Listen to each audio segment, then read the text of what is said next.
اور دیکھتے چلے جائیے آقا علیہ السلام نے جس انقلاب کی بنیاد ڈالی، یہ ان کا انقلاب تھا، ان کا انقلاب۔ مکے کی گلیوں میں چٹائیاں بچھا کر چیزیں بیچتے تھے وہ لوگ، دنیا کو معیشت کے اصول سکھانے والے بنے، آپس میں لڑ کے ختم ہو رہے تھے۔ دنیا کا بہترین جرنیل بھی حضور کے مکتب سے پڑھ کر آیا۔ آپ کی یونیورسٹیز ہے نا، یو ٹی لاہور میں صرف انجینئر بنتے ہیں، کنگ ایڈورڈ میڈیکل یونیورسٹی میں صرف ڈاکٹر بنتے ہیں، پیک میں سکینز میں صرف سی ایس بنتے ہیں۔ حضور کی بھی ایک یونیورسٹی تھی، اس کا نام تھا صفا۔ That was a residential university, international university, پوری دنیا سے وہاں لوگ آتے تھے۔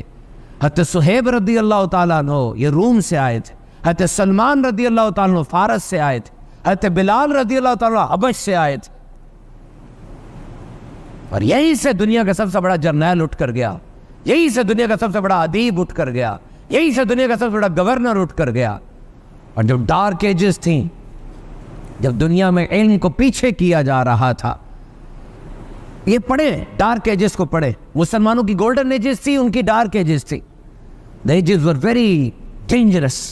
لندن کی گلیوں میں انسانی اعضاء اور انسانی خون بکا کرتا تھا، گند اتنا ہوتا تھا کوئی باہر نہیں جا سکتا تھا رات کے وقت، علم کو نیچے دکھایا جاتا تھا۔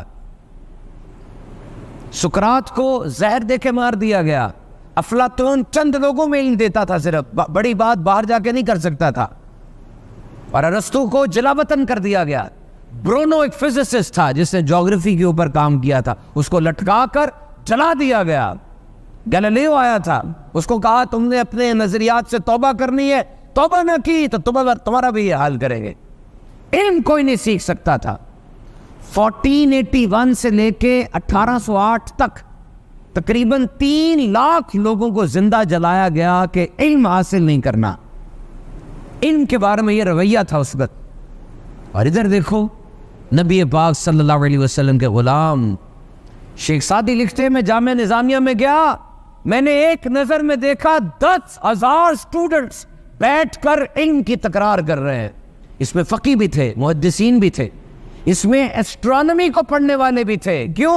اسلام میں ایسٹرونومی کی بڑی اہمیت ہے۔ ہم سورج کی موومنٹ کو کیوں نہ پڑھیں؟ نمازیں کیسے پڑھیں گے؟ سورج کی موومنٹ کا پتہ نہیں ہوگا تو نمازیں کیسے پڑھیں گے؟ چاند کی موومنٹ کا پتہ نہیں ہوگا تو روزہ کیسے رکھیں گے؟ میتھمیٹکس کا نہیں پتہ ہوگا تو وراثت کے اور زکوٰۃ کے مسائل کیسے حل کریں گے؟ ہر گھر میں لائبریری ہوتی تھی۔ خلیفہ کی لائبریری میں 4 لاکھ سے زیادہ کتابیں تھیں۔ قاہرہ میں، کرتبہ میں پہلا میڈیکل کالج بنا تھا، اور بڑی سخت پابندی کے ساتھ وہاں پہ ڈاکٹرز کو سند دی جاتی تھی۔ آج آپ دیکھتے ہیں یونیورسٹیز کے اندر جب کنووکیشن ہوتا ہے، آپ نے دیکھا ہوگا کالے رنگ کا ایک روب ہوتا ہے، اوپر ایسے ہیٹ پہنا ہوتا ہے اور ایک چوغے کی طرح کا کپڑا ہوتا ہے، وہ انگلینڈ سے لے کے پاکستان تک ہر یونیورسٹی میں وہی کنووکیشن میں پہنتے ہیں۔ دیکھا کبھی؟ یہ کیا ہے؟ اس کی ہسٹری پڑھے۔